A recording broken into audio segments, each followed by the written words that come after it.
Do you say it's Kevin Harvick's fault, Chase Elliott's fault, or it's Bristol, baby? What is your opinion Oh, on that? it's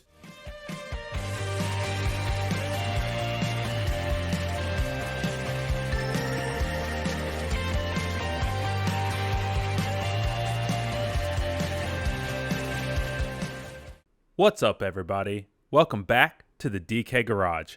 I'm Jeremy. and I'm Joe. Dude, we just had arguably the best race so far this season. Bristol on the concrete absolutely delivered. Hands down, way better of a race than the dirt race. We'll get into kind of the comparisons a little bit later, but what was your thoughts on the race? Man, that was exciting. That's everything you're looking for in an elimination race. NASCAR has really done a good job of advertising it as the best season ever, and that as the first round elimination chaos was there at the very end. The drama ensued with two of the sport's top stars. Man, there was a lot to dissect here. There was a lot of fun to experience and take part of. We're going to be talking about that. We'll be talking about a couple of our picks, I guess, or who won't make the cut for these next round of the playoffs. And then also we'll get into Las Vegas because that's the start of this next round, another mile-and-a-half track. I'm excited to kind of get back into a little bit more of your typical style racing and kind of see where people are, or these drivers are, after we've had the excitement of this first round.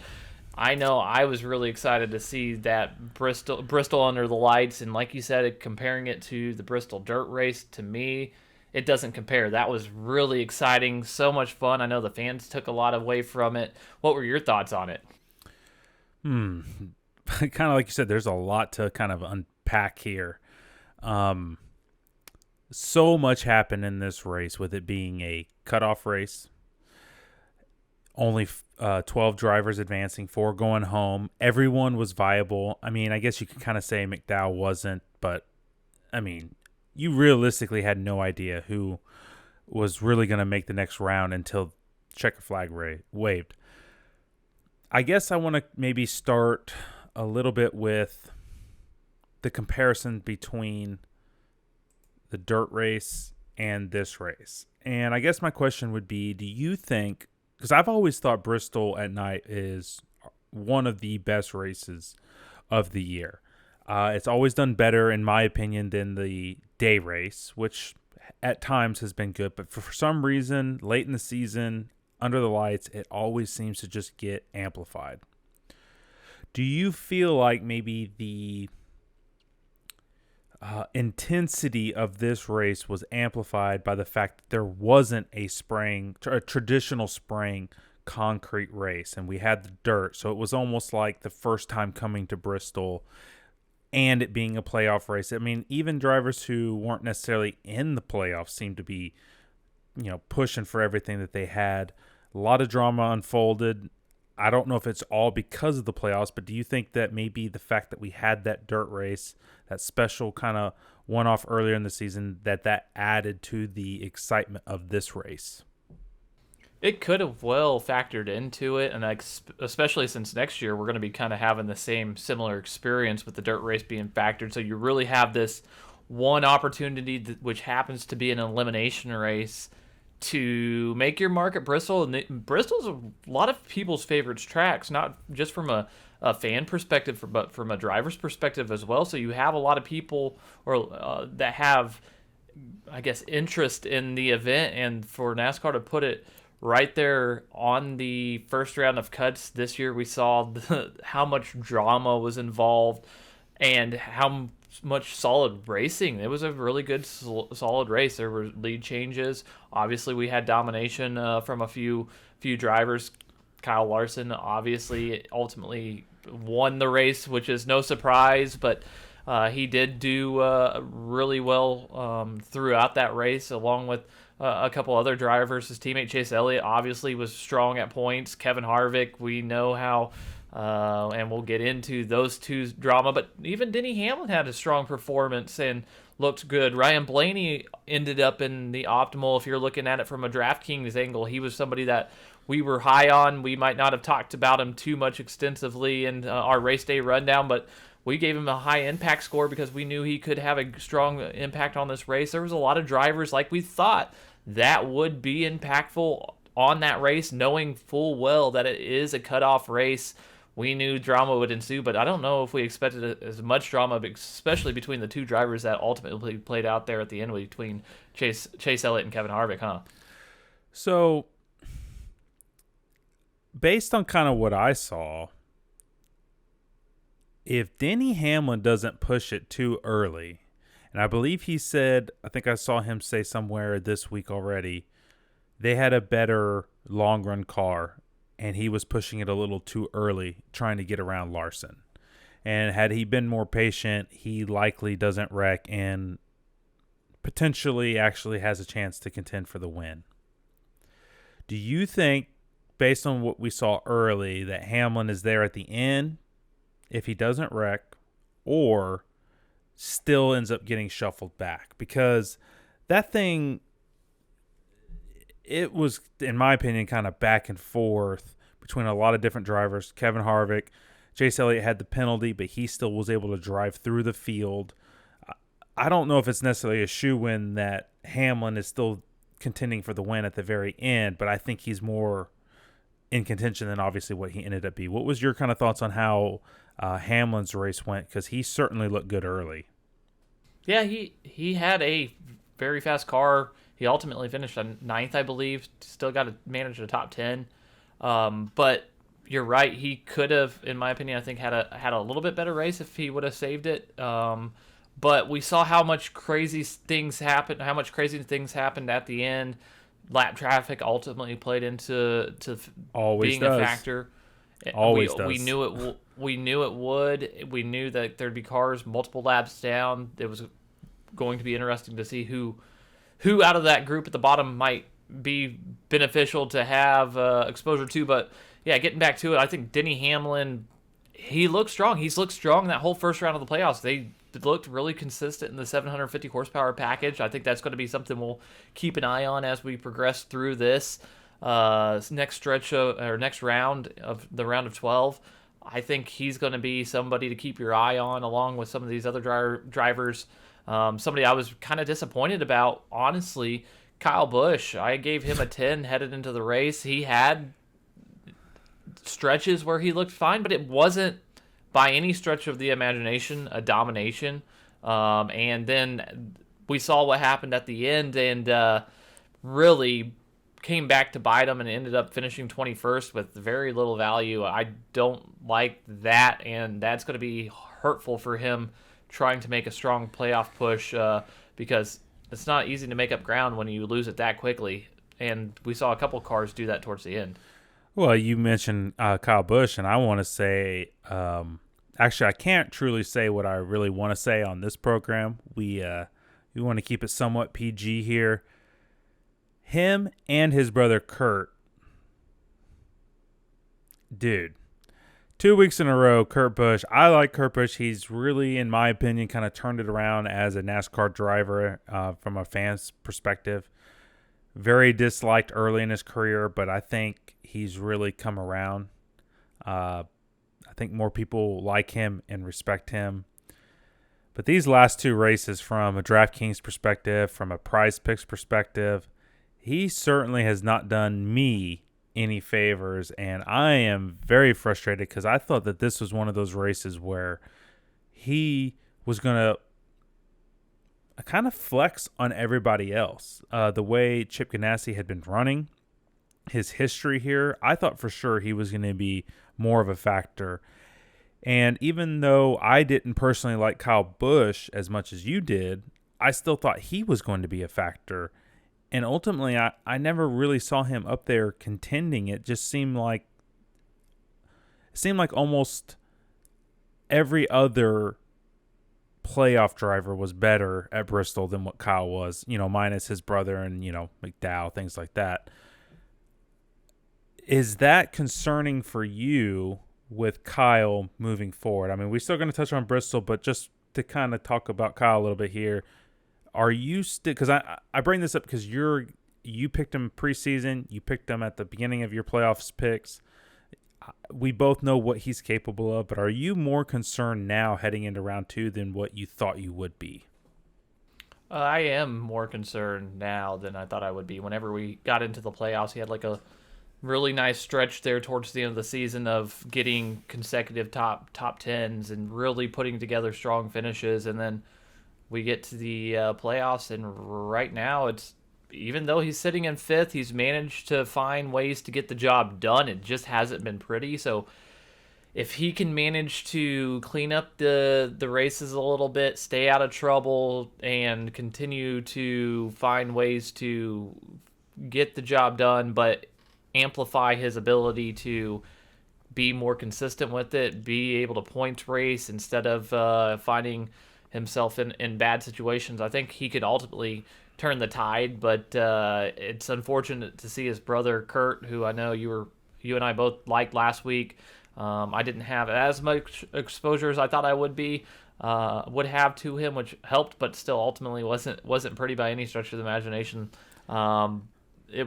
It was tough to see him not be able to advance. But one thing I was really excited about, and I wanted to get your perspective on, is the coverage throughout the race last week at Bristol. With it being an elimination race, we saw a lot more, I guess, different views and perspectives throughout the race, different camera angles focused on different races in the pack that I thought added to the entertainment value and allowed us to get a better, bigger picture on what's going on throughout the field than we typically do in a regular season race. What were your thoughts on that? Is that something you saw and caught on to as well? And is that something you'd like to see, or what are your thoughts on that? Well, in the moment, it's always difficult because, I like to listen to the scanners most of the race. Sometimes I just have it fixed on one driver. Sometimes I'm scanning through multiple drivers. So there's usually throughout the race times where you're like, come on, quit showing these guys. Like, there's some great action further in the pack. I'm biased because it usually matters to me because I might be heavy on them from a DraftKings perspective or Price Picks perspective or something like that. So I want to see the coverage. But given how many different races were taking place late in the race, I will say I thought NBC did a heck of a job trying to cover everything. I mean, at one point they literally had 3 different camera views going on at the same time, giving you perspectives of, the lead, the cut line, and I don't know what else, but it was just great racing, So I will give NBC props for that because that's difficult. I mean, you kind of said it at the beginning. NASCAR's done a heck of a job making this the elimination race, the first round of the playoffs. A lot of guys feel like they have a shot here, so the battles were just intense throughout. I will give props to NBC on that regards. How about you? Were you seeing something similar or a little different? What was your thoughts on the coverage? Yeah, I really think it'd be fun, especially as they continue to move through the playoffs. We'll see that kind of coverage. But if we can get that kind of information and that kind of perspective throughout the season, I think it will bring in more fans because they want to see more coverage of their favorite drivers. And their favorite drivers might not be in a battle right now, but throughout the season they might be in a situation where they're 17th, 18th, and fighting for a position there, getting close to the end of the season in a cut line, but they don't get talked about because it's not a paid advertisement spot that week or whatever for that particular team, so they don't get the coverage as much. So I did enjoy that. I do like seeing the battles within the race overall because me and you, we watch those battles throughout on the leaderboard every week because we understand what is going on from a points angle, but also DraftKings, when we're watching from that, we're always trying to find out who's where, how are they getting an advantage. So being able to see the coverage of the actual racing itself always, in my opinion, leads to a better product.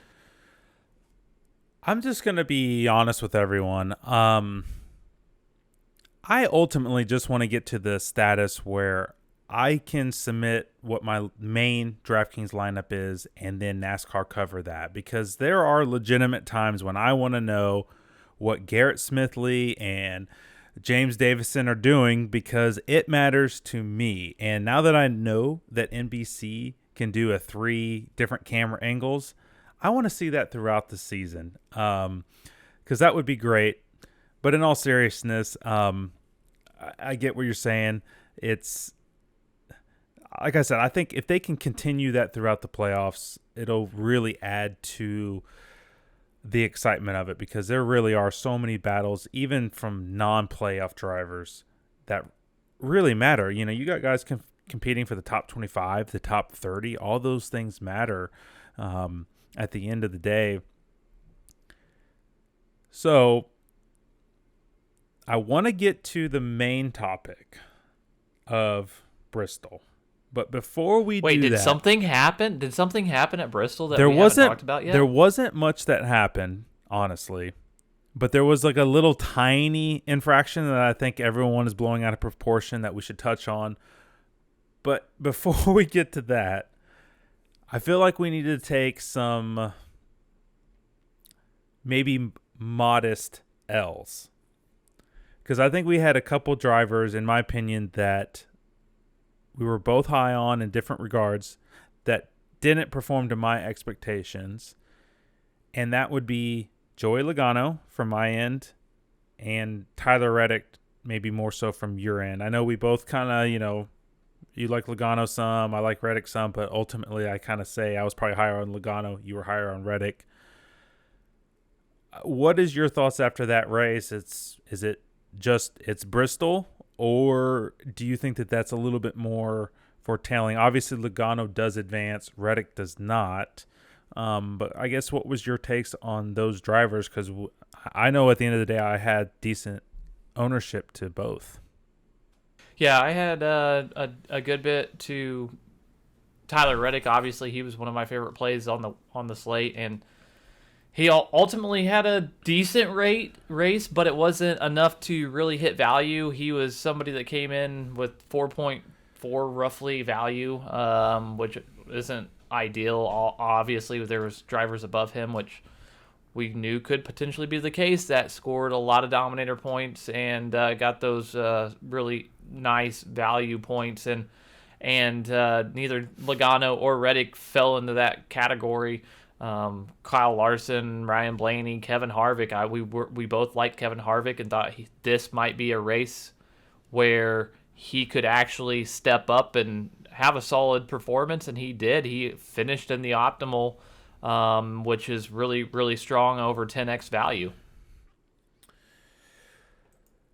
Yeah, I was at different times. I was paying attention to Reddick because obviously we talked about him, and he had a couple bad breaks go his way, and he actually fought back to that 12th place finish. I think at one point, kind of late in the race, he was 20th, 19th, something like that. So Reddick, ultimately, I'll give some props to fight his way back after some adversity. I don't know what to say about Logano, man. Throughout the year, he had seemed to excel in the 750 package. And Bristol seemed like the perfect race for him to really just take off and show that he's a legitimate playoff threat this year. And I never really saw it. I mean, he had 0 laps led. Was up there a little bit, but never, in my opinion, contended for anything in particular. Logano was just really a letdown, and I think he can still advance out of this round, but the current round of 12. But I think he's going to have to potentially win at Las Vegas to do that, because Talladega and the Roval for him is going to be challenging. Do you see Logano just kind of breezing through this next round? Oh, I'm not 100% sure if it's going to be a breeze. It's going to be a challenge, especially since we haven't seen the performance that we're accustomed to seeing from him and that team, especially since they did show strong, races earlier in the season. This does feel like it needs to be something that they step up and flex their muscles a little bit with, being that it's a mile and a half. We'll find out. I know that we don't want to get too far down the road with these playoff talks without really touching and hammering on some of the dramatics that happened this week. Okay, so we hopefully solved the little technical glitch that we were having for just a second. Great Bristol race. I think it's time that we move on to the main topic, which wasn't who ultimately ended up winning. It was what happened between Chase Elliott and Kevin Harvick. Kevin Harvick had a great Bristol run. He's looked the strongest, I think, in my opinion, that we've seen all year. Really was in position to win that race at different times throughout the race, which is kind of what you're looking for. Is it's a little quick at the end thing that happened, like some of maybe Alex Bowman's wins. No, he looked good throughout. Chase Elliott looked good early, had some issues, penalty, drove back through the field, and was leading the race. I mean, he led, just pull it up real quick, he led 129 laps. The only person who led more was Kyle Larson at 175. Great run by Chase Elliott. I guess I'll describe maybe the incident and then maybe get your opinion on it, because I think this is a hot button issue for the week.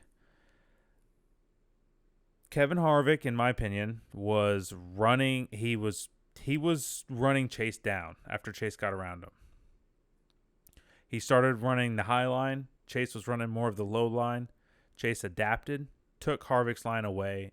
Kevin Harvick could not complete the pass running a different line. He had to do something different to get around Chase. Otherwise, it wasn't going to happen. Lap traffic came into play. Chase was doing a pretty good job navigating for the most part. At one point, he got stuck up a little high, had to dive down to the middle, take Kevin Harvick and that lapper 3 wide to try to maintain the lead. Had the momentum. Kevin Harvick came up, hit him, cut his tire. Chase has to pit. Ends up going 3 laps down. Was able to make up one of the laps. I think finished 2 laps down. I guess we'll get into what he did after coming out of pit road. But going in, I guess, into the incident, what was your take on the exchange between Chase Elliott and Kevin Harvick? Well, I thought that going back kind of to some of your original points with how Kevin Harvick looked, he looked like, along with that Subway refresh paint job, that team got a refresh with the way that they approached that race. They looked really strong, something we really hadn't seen in some time from them, like you said.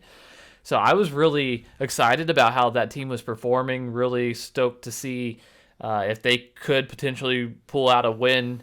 And then just unfortunately it happened with Chase, the people's champion, if you will, because he's now the most popular driver. It just happened to be with him, which you see 2 gladiators of the sport at the Coliseum there towards the end, really set up for some dramatics that I think a lot of people, it really struck home. But from my viewpoint, I thought it was kind of bump and go, touch and go. We all have heard over the years how those that exhaust can really mess up a tire, and from the sounds of it, this isn't the first time it's happened to Chase from Harvick here in the last few weeks. So I think he kind of had enough, and it's unfortunate because he and Harvick were both having really, really strong runs, and we saw Chase at points also. We talked about how Harvick looked strong. Chase looked really, really strong, and I really thought he was going to have a week that might propel him through this next round of the playoffs,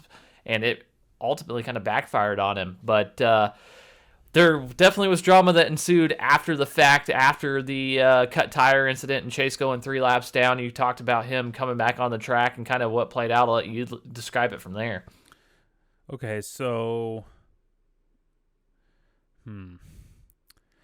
So before we get to what happened after the pit stop, do you, if you were to assign blame for the incident between Kevin Harvick and Chase Elliott, do you say it's Kevin Harvick's fault, Chase Elliott's fault, or it's Bristol, baby? What is your opinion on that? It's Bristol. It's NASCAR playoffs. It's an elimination race. Even though they weren't on the cusp of being eliminated, it's Bristol, baby, It's man. five extra points. It's huge. Yeah, that's a big added benefit if it got to them, but they weren't on the threat of being eliminated for this race. But yeah, True. I think it's just Bristol racing in Bristol. I think that tempers, like we talked about it, will continue to rise throughout this playoff run. There at Bristol, they're escalated because there's a lot less racetrack to work around. We saw the lap cars become a factor. I think Chase made a move to put himself in a position where he felt he would have a better advantage coming out of the corner, and Kevin Harvick didn't really want a part of it. Kevin Harvick wants to win that race. Kevin Harvick wants to get some momentum built up behind him and that team, and he came up and put it to him, and I think it Rubbin's racing, but I don't know in that situation how much we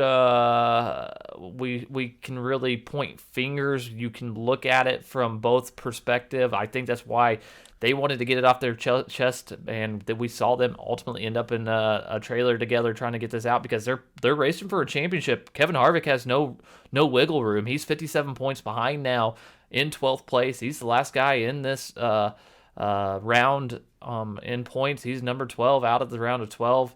I think he's got more at stake than Chase Elliott does because we haven't seen the consistency from him and that team. So I think he wanted to iron that out so he doesn't see any additional retaliation potentially throughout the season. That's an interesting perspective, and I can certainly see that being likely. I know in the moment of watching it, I was listening to the scanner, and I was on Chase Elliott's scanner listening to how everything unfolded. So I got to hear the full uncensored version of Chase Elliott's thoughts after the incident. But in the moment, you're watching on TV. I was pretty high. I had some of both drivers. I had Kevin Harvick in some lineups, but I was for sure higher on Chase Elliott. I think you were pretty high on Chase Elliott just overall in different aspects. I had him in my prize picks. So to see Chase Elliott up front, it was like, hell yeah, like we're doing great. So in the moment, it was like, dude, that is just complete BS. How dare Harvick? But if you're trying to be as objective as possible, I think that particular incident, in my opinion, it kind of boils down to it's Bristol. Chase Elliott was doing everything he could to take Kevin Harvick's strong line away. Kevin Harvick was doing everything he could to make his weak line enough to get around Chase. The cars were so even. If I'm Harvick, I'm trying to use the lap traffic as picks to get around Chase because I can't run the line I want to run.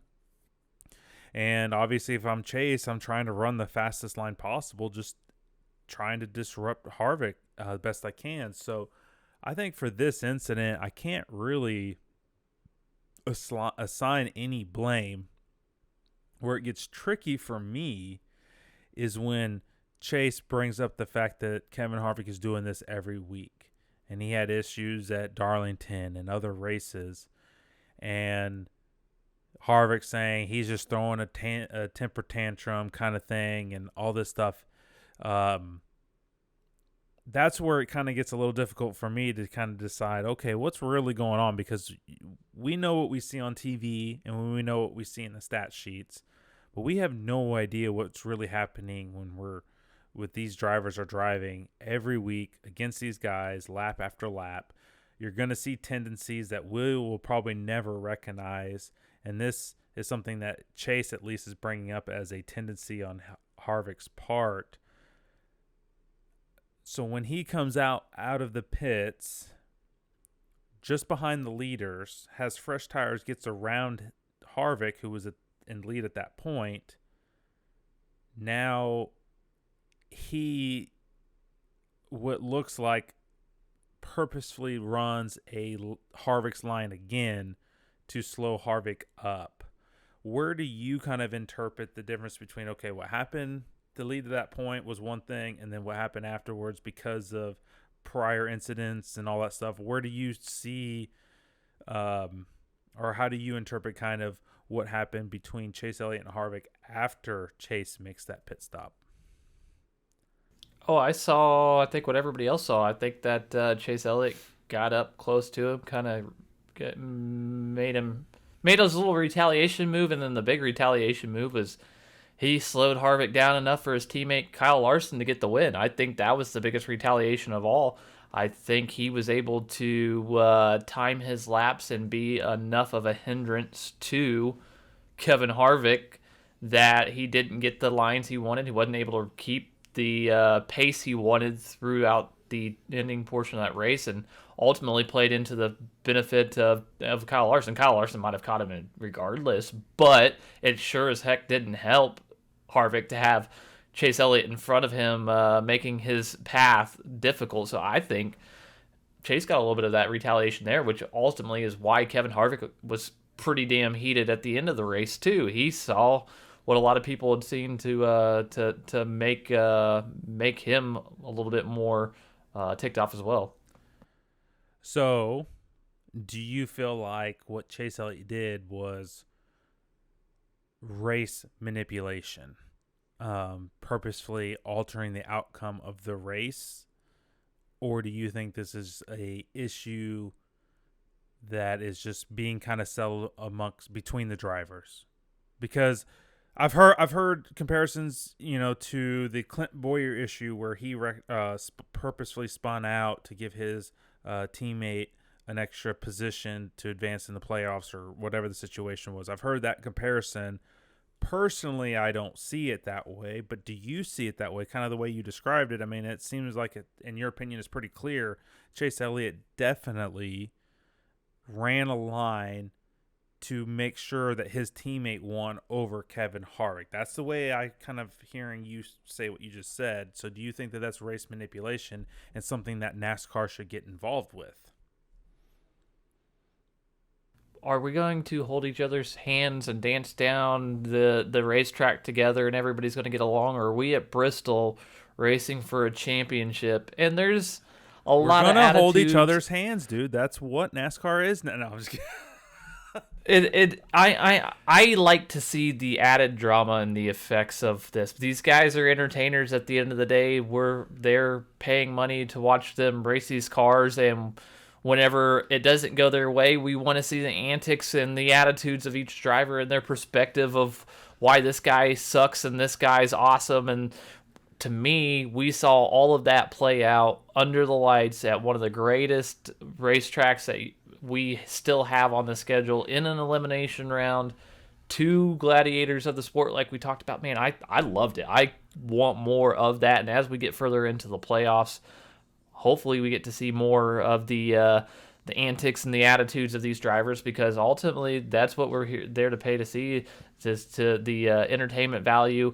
And Chase Elliott, I think he's figuring it out really quick, how to master the craft that we saw Jeff Gordon and Dale Earnhardt be able to do for all those years. Dale Earnhardt Jr. has done it for years, and he's kind of passed that torch on to Chase Elliott. And Chase Elliott stood up to Kevin Harvick this past weekend and is making his mark. Okay, so I want to ask you, I guess, two kind of questions. First one is, do you think there's going to be any other Harvick-Chase Elliott incidents the rest of this year? And then the second question would kind of be, did you have any issue with what you saw post-race between the two? I wish Kevin Harvick would have taken his helmet off. I really wish he would have took his helmet off, man. That's I really the only problem I have. That's the only problem I had with it.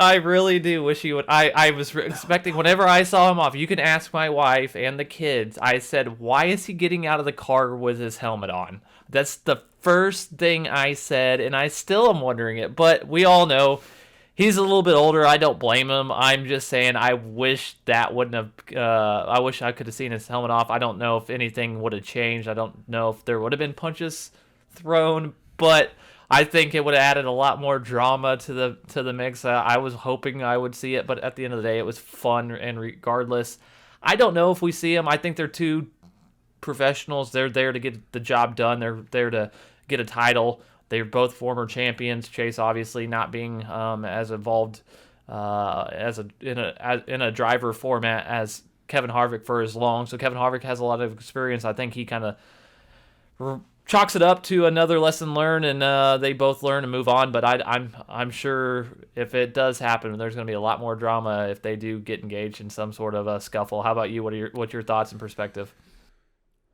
So I am obviously in agreement. I don't understand, you're going to make that big of a deal. You're going to bump a guy as he's coming to pit road and as he's going down pit road and hit him as he's already stopped.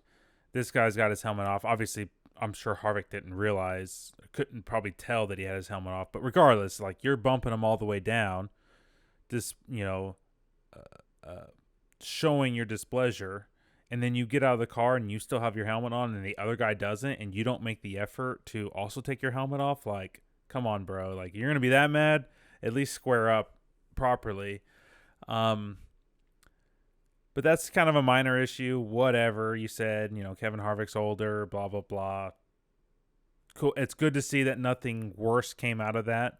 But one issue that I haven't really heard too many people bring up was the fact that, and in my opinion, this kind of gives Chase, I guess from my perspective, a little bit more points, is where the heck was the rest of his teammates at?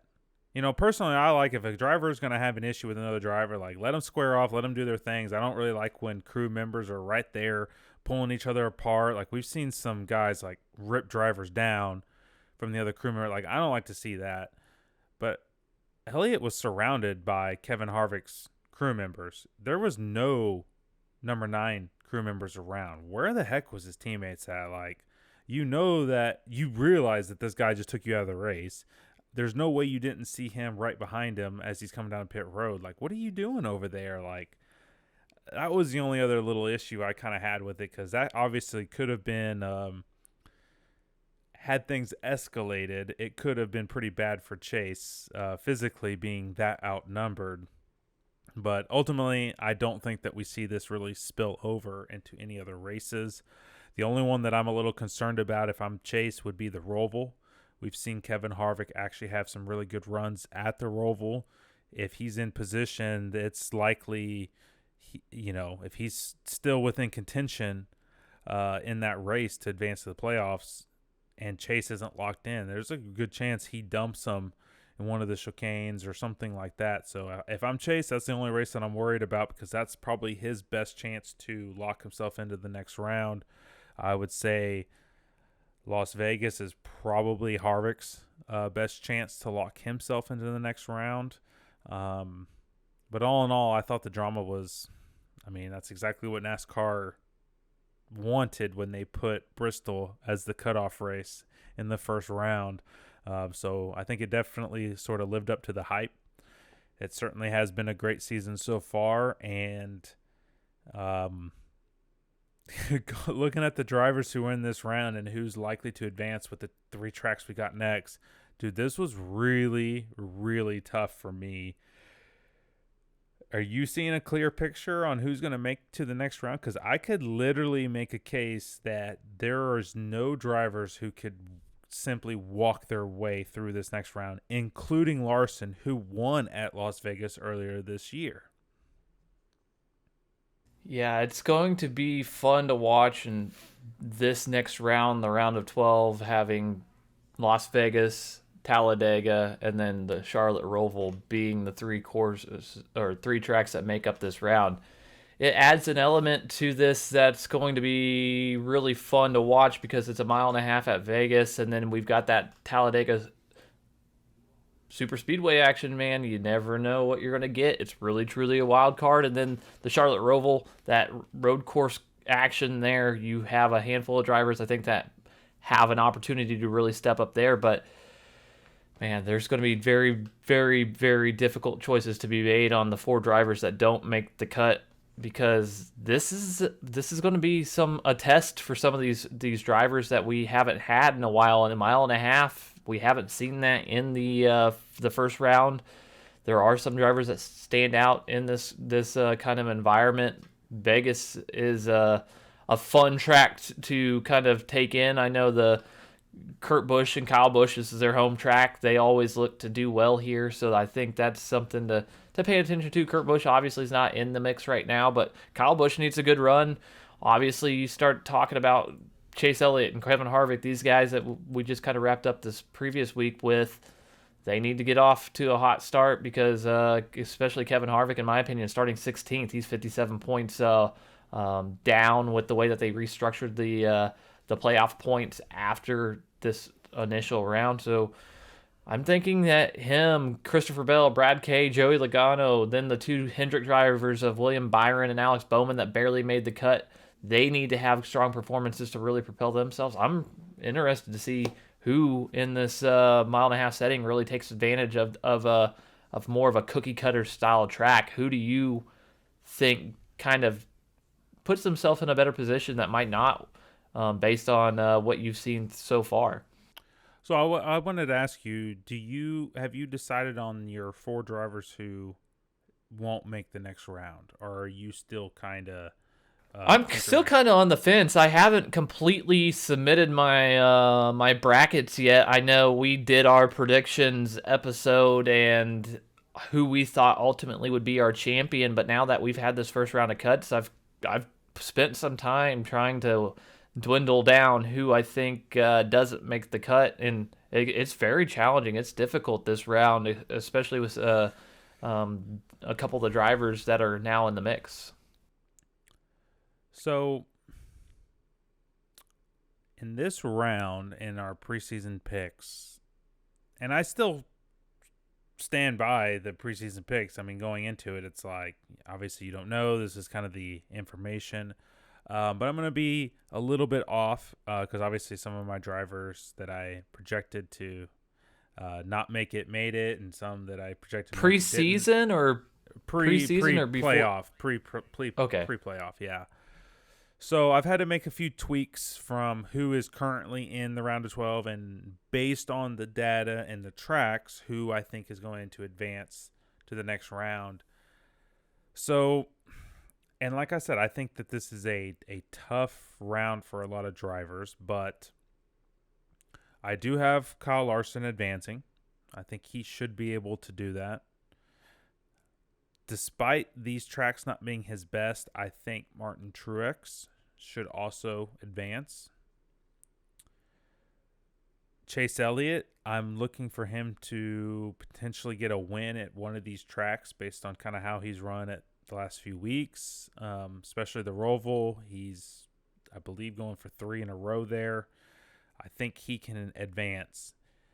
After those 3, I do not feel solid about anyone, and I can make an argument for any of these drivers not making it or making it. So I'll just kind of run through my little list, and maybe you give me your objections or agreements or whatever. I do have Ryan Blaney making this. He's been pretty solid at the 550, 1.5 mile ovals. We know that he can get around super speedways. And at road courses, he can, at times, do very well. In fact, he has a win at the Roval. I don't think that he really earned it, but he was running top 3 when the 2 guys in front of him wrecked. So, not taking too much away from him, but he certainly didn't race his way up to the win, but he crossed the line first. So I think Blaney makes it. Then it starts to get really, really difficult. I have Logano advancing. I have William Byron advancing. And then I have Christopher Bell advancing. There's one more driver after him, but I will just say about Bell, the main reason why I have him advancing is if he does not have catastrophic race 1 and race 2, and he's within points contention, the way he's run at times on road courses this year might be enough to point his way into the next round. So that's why I have him advancing. And then the last driver I have advancing is someone that I said would probably not make it out of this round. And I still think that he could have a real trouble getting out of this round, and that's Denny Hamlin. The main reason why I'm pivoting from not advancing out of this round to advancing out of this round was they've looked good in all 3 races this first round. We know he can get around mile and a halves. We know that he can win super speedway races. And also he's been in position late even this year at a road course to potentially get a win. So when I'm looking at the drivers on the outside looking in, the advantage, in my opinion, goes to Denny Hamlin over the next guy I would have potentially getting in, and that's Kyle Busch. Kyle Busch has the advantage on mile and a halves, in my opinion, just based on the data. But he does not have the advantage at super speedways. And the way he's run at the oval, he does not have an advantage over Hamlin, who I think would be his closest competition. That's where I'm at, why I'm going more Hamlin over Kyle Busch. Do you see any flaws, I guess, in my top 8? I differ. I can see your perspective. Well, you're wrong. No, I'm just kidding. Yeah, I see more of the Gibbs team being able to. We've seen the consistency with Gibbs here as of late. We knew what their kind of approach was through the playoffs. In the summer, we were questioning, hey, Hendrick's got a lot of speed on these 550 tracks, but are they going to be able to do what they need to come playoff time and when we have to have everything put together? And so to me, I'm looking more of the Alex Bowman, William Byron there being on the cut line more so than a Denny Hamlin and Kyle Busch scenario. I really look to those guys to have more of an advantage because of where they're at in the points versus where these two guys are. So I'm seeing those two, William Byron and Alex Bowman, there teetering on the brink of not making the cut. And in my opinion, it's going to be challenging for me to want to make a cut one way or another. But Christopher Bell has looked very strong, albeit the 750 horsepower package has really benefited him. The road course Roval setting, I think, really helps him. And like you said, if he's got these 2 races before that, if he has a strong Talladega race especially, I think he's in a great spot to advance. So I've got him moving on as well. But I think we are pretty similar on the top of our board. This round is not going to be easy for Kyle Larson, but it's going to be something if he does have a solid performance like we know he's capable of. It could really solidify him moving forward longer into this stretch. But as far as somebody that I don't have making this next round, Kevin Harvick, he's 16th. I think based on what we got done talking about, he's going to really need to perform because of how far he is down the leaderboard points-wise. He's going to have strong performances and really can't have a bad race. None of these drivers honestly can. But he doesn't have as many points to really mess around with, and we'll have to see that consistency that we haven't always gotten from him. But here lately, it looks a little bit more steady. I'm just a little bit more concerned about him moving on. Okay, so obviously you're free to change this as we get closer to green flag. But I'm assuming we both have Larson advancing, correct? Correct. Truex and Chase? Correct. Yep. Okay. Logano? Yep. Okay. William Byron? Not William Byron, sorry. Ryan Blaney is who I meant to say. Right, Ryan Blaney, yes. Okay, Ryan Blaney, Christopher Bell. Do you have Correct. Denny Hamlin advancing? I have Denny Hamlin advancing. And you have Kyle Busch advancing. I do. So you essentially have the 48, the 24, the 2, and the 4 not advancing. Yep. Alex Bowman, William Byron, Kevin Harvick, and then Brad Keselowski. I don't have him moving on and making the cut. I think that this just doesn't fit his mold. He could get the job done at Talladega. We've seen him be very strong there. I could see him sneaking one out there, but Ryan Blaney seems to be a little bit hotter at this point of the season. That's where I'm going. Yeah, I completely agree. If you're comparing Brad to Blaney, just based on what we've seen this year, he's been stronger in the 550s. He's been stronger. Well, it's hard to say that he's been stronger at super speedways because obviously Brad won Talladega the last time we were here. But in general, I would say of recent, Blaney has been at least equal to Brad, and then I would give Blaney the edge on road courses as well.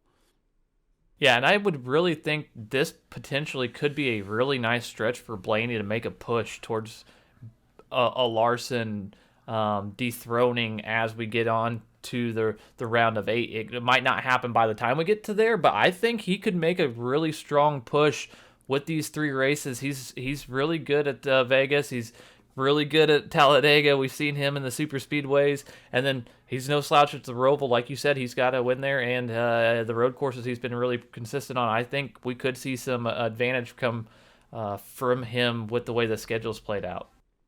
I believe in the playoff episode that we did kind of before the playoffs kicked off, I believe I did tell everyone that I have Ryan Blaney making the championship 4. But it was truly dependent on would he make it past the first round. I thought the first round was probably his toughest round based on track performance.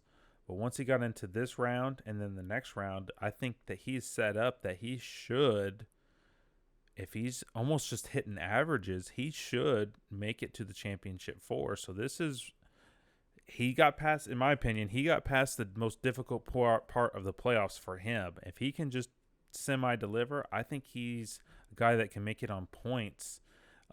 If he's not able to get a win in that last round, that he could for sure be contending for the championship at the end of the year, which is honestly not something I would have thought I'd say early to even middle part of this year. I saw Blaney being a playoff driver, but I didn't see him actually truly contending for a deep playoff run or championship. Are you seeing something similar out of that team, or you just think that they have an opportunity to just advance out of this round, but they're not too much of a factor after that? Oh, we'll just have to wait and see. I don't know. I don't think I disagree with anything that you've said. I think that depending on the trajectory of how these next few races go, they could really be on a strong path forward for its championship. I think these next 3 races are telling, though, on which trajectory this team will ultimately take it. But this is it's fun. That's why they have this kind of structure. It keeps us guessing. It gives us something to talk about every couple of weeks now. The way that they restructure the points, the way we're into a new round. There's only a handful of races left until the season's wrapping up. I'm excited to really see how it unfolds. Is there anything else you want to touch on before we wrap this thing up? No, there's not too much. Obviously, I'm super excited to get back in the studio, do another rundown episode. I've also been enjoying our prize picks videos. I honestly been doing really well with the prize picks, but last week, given what happened to Chase and then also Kurt Busch, not a great week, but you're going to have those. Other than that, it's been a blast. But no, I just wanted to let everyone know that I'll be having some fresh garage thoughts this week, detailing kind of the first round of the playoffs. I don't think that will tell us too much for the second round. The tracks are very different, but there's the data there, so you can kind of see who's coming in with momentum. Obviously, we got recent Vegas stats here, and then also mile and a half for this year and mile and a half for the last 2 years, because these packages on these cars are very, very similar between last year and this year. So you'll be able to get somewhat of an idea on who should run well. But obviously, we'll be rolling up all that kind of information in our race day rundown. And I'm really looking forward to seeing what the salaries are. and how it matches up with the starting positions, because I think there's going to be I think this is going to be a fun week. I don't always love mile and a halves, but this was a good mile and a half for me personally earlier in the year. I had that nice win, so if I can at least do half as good as that, I'd be super happy with this race. Anything else that you wanted to add going into this week? I'm excited to get this next round underway. I think don't forget to go and make your bracket the next round selections for your bracket there on NASCAR.com. Chance to win $10,000. I'm taking my shot at it. I think I did pretty well the first round, so I'm excited to see how that pans out. But the garage thoughts that you put together this week are really going to be helpful as we dissect this. And man, we've already been preparing for the race day rundown episode and putting together our race guide already. This week's continue to fall faster than I can even imagine. So we're really always crunched to do this, but it's enjoyable to sit back, put it together, put our thoughts together, really approach this strategically, and then have everything out content-wise to all the people there listening and watching us. We really do appreciate the support. So if you are watching, thanks for that. If you're listening, thanks for being there on the audio version of our podcast. We've seen a great uptick in that, the listeners there. So supporting us is easy. All you have to do is hit that subscribe button. It helps us understand, hey, there's people out there that this content's relative to. We also have a lot of early access and cheaper Patreon memberships available for those of you that want to take advantage of becoming a Patreon member here for us full-time year one. So we're excited to be able to do this for you and be able to put a lot of different things out there for you as a member there on our Patreon. But you nailed it, Jeremy. This is the time of the year that we've really come down to crunch time and are excited to kind of see how things shape up. We just kind of laid out the groundwork of where we're at in the playoffs, what's kind of to be expected. And we'll sum up our thoughts for this race, the South Point 400 at Las Vegas, like we said in our race day rundown, which I'm always excited for. But I don't really have anything else more to add, so I guess we'll just go ahead and wrap it up with this. I'm Joe, that's Jeremy, and this is the DK Garage. We'll see you next time.